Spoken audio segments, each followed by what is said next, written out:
Hey guys, Winter Wolf here, solo review for the day. I watched this one without King Z, who is currently out on assignment up in the Great White North. Checked out Hellbound over the weekend, and I gotta say, not what I expected, but definitely worth the watch, and I'll tell you why. I think a lot of the shows that we get nowadays, especially on the American side of things, on streaming, on cable, on wherever you consume your media, they typically follow a couple of really predictable paths. They get really formulaic, they get kind of tropey, and it's almost never worth your while lately, especially in the genres that we follow on the channel, sci-fi, the supernatural, the horror, stuff like that.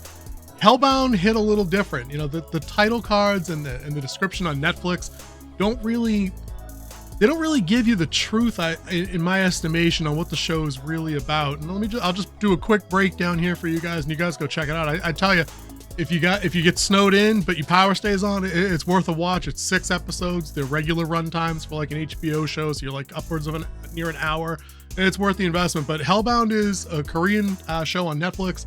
It's 6 episodes, like I just said. It's broken down into kind of 2 arcs. It's 1 through 3 and then 4 through 6, with a couple of key characters and concepts bridging the two, with about I think it was a 4-year time jump in the middle between episodes 3 and 4. The first 3 episodes are kind of the setup for the world. It kind of hits you in the middle of some things. And apparently angels, air quote, are, sent to earth by God to kind of damn the condemned and carry them to hell and burn them in all kinds of grotesque ways and whatnot to make them pay their penance. It's kind of a rough setup because you really feel for the victims when their time comes, because they mention a couple of what the victims' sins are, but you're kind of like, without any extra background or information. You need some context to know if really they're guilty of what they're charged with, but the world just exists in this way and nobody questions it, which lends to the kind of mystery of the show. No one's really questioning where these things come from. Can they be stopped? Can they be reasoned with? Society just kind of sits back and watches this go down. And this is kind of the creepy part, especially where we're coming out of, the pandemic era of the early 2020s. You get a pretty good look at mob mentalities in the first 3 episodes of this show and how quickly people can resort to tribalism when they're fed a steady diet of misinformation and they're scared.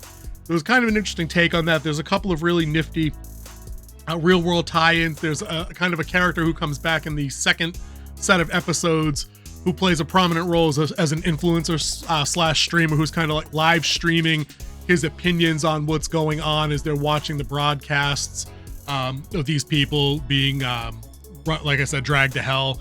Kind of a colorful, hyper animated parody of a streamer type. I'm not sure if this is a common aspect that K-dramas get. I don't know too much about that as a production location. If Hellbound is any indicator, I'll go back and check out more of them. But he was an interesting character there. But you watch society basically come to grips with knowing that their days could be numbered. And the other interesting tie-in to the real world that they make with this show is how certain people that are in semi-positions of authority can actually acquire more power and keep it. Case in point, in this show, you have the New Truth religion, which looks like it has everybody's best interests at heart, and they tell you to repent and live your life by this code, and then maybe you'll be safe. And seems like good intentions, but then we get some reveals that I won't ruin. And of course, like most things in life, religion, politics, sports included, you really got to take everything with a grain of salt when you pick out who your heroes are. I don't want to spoil anything, but the first 3 episodes, kind of nifty. They did leave a few minor plot threads kind of unresolved. The ending in particular between a police detective and his young daughter kind of fell short for me. That they were kind of estranged after the death of the mom, which happened before the show. And then some things happened, but you never really get a resolution that was satisfying in a way.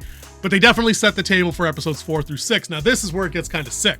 This is where it gets interesting, because they get into the heart of the religion behind the New Truth and how some of their doctrine might not yet be set in stone, because maybe they don't have quite the handle on the situation that they want you to think that they have. Case in point occurs, this isn't a spoiler, it's right there in episode 4 when you get there in a logical way, it's not hidden. One of the angels that appears to deliver a decree delivers a decree to a 3-day-old baby. Yeah, 3-day-old baby committed some kind of sin that's going to get it hellbound, as they say in this show, in like 5 days. Okay, so that's kind of the driving that's the kind of the narrative thrust through episodes 4 through 6 of the baby's parents have to figure out because in this show, no one in like an American show, they would have been figuring out a way to find the MacGuffin or find the priest who could tell them how to reverse the curse and do all this other crap. In this show, people just accept this as the way it is. Like there's not going to be a confrontation with the deity through these episodes. They leave the mystery to be the mystery. The parents on this show have to choose between a couple of really effed up things. On the one hand, they could take the baby to the New Truth Church and try to obtain some kind of spiritual guidance there to find out if there's ever been a case like this where a baby has been condemned to hell, or if the angel could be wrong, which brings in all kinds of questions about the infallibility of their God figure and all kinds of crazy stuff. But in the end, the baby will die in the New Truth because they're not going to do anything to oppose anything, obviously. And conversely, they could go to a different set of people called the Soto Foundation, who have a record of helping people die in private. That way they can't be exploited by the New Truth to continue their power scheme. They're also not out to fight any kind of supernatural battle at first and protect the baby. They just want to give people the right to die privately, which brings in a whole nother set of questions for there. So it's a really different change up from how American shows work. And I found that really interesting. I'll say this, performance-wise, these actors, male, female, old, young, when it was time to cue up the waterworks, these people hit. Like there were no miscast players here. There were no crocodile tears. The emotion was real. It was raw. It was genuine. I was digging it.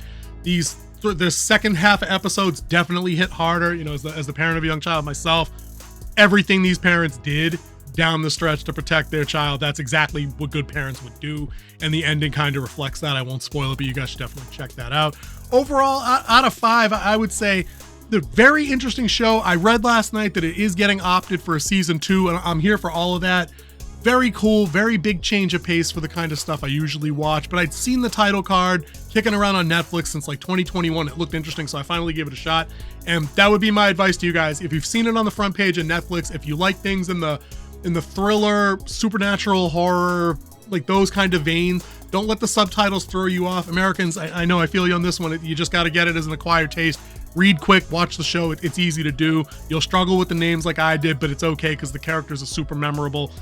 There's interesting things that they all do, so I think there's a lot here for everybody to like. That's going to be it for me, guys. I wanted to keep this one short. Hellbound, Netflix, 6 episodes. Go check it out. I'll see you guys in the next one.